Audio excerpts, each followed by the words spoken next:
గుండెపోటు ఎందుకు వస్తుంది?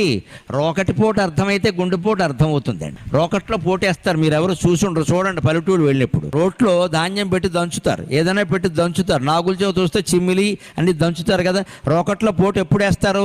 ఏదైనా పదార్థం ఉంటేనే వేస్తారు, లేకపోతే వెయ్యరుగా, లేకపోతే ఒట్టి రోట్లో ఎవరు దంచరు. గుండెల్లో పోటు కూడా ఎప్పుడు వస్తుంటే రాగద్వేషాలు బాగా ఉన్నప్పుడే వస్తుందమ్మా, లేకపోతే రాదు ఖచ్చితంగా. గుండెపోటు రాకుండా ఉండాలంటే ఎవరి మీద ఇష్టాన్ని పెంచుకోవద్దు, ఎవరి మీద ద్వేషాన్ని పెంచుకోవద్దు. ఖచ్చితంగా నిండు నూరేళ్ళు హాయిగా ఉంటారు మీరందరూ. ఎవరి మీద ఇష్టం వద్దండి, ఎవరి మీద ద్వేషం వద్దండి. కేవలం మన కర్తవ్యం మనం చేయడం అంతవరకే. ఈ మనిషి లేకపోతే నేను ఉండలేను, ఆ వస్తువు లేకపోతే నేను ఉండలేను, ఇలా జరగకపోతే నేను ఉండలేను, అది జరుగుతుంది, వీడు ఉండడు, పోతాడు. ఇక్కడ ఏది లేకపోయినా మనం ఉండాలి. రోట్లో ఏదైనా వస్తువు ఉంటేనే పోటేసినట్టే గుండెల్లో కూడా ఏదైనా ఉంటేనే పోటు వస్తుంది. ఏమీ లేని వాడికి రాదమ్మా, ఎక్కడిదక్కడే వదిలేసేవాడికి ఏ పోటు రాదు గొడవల.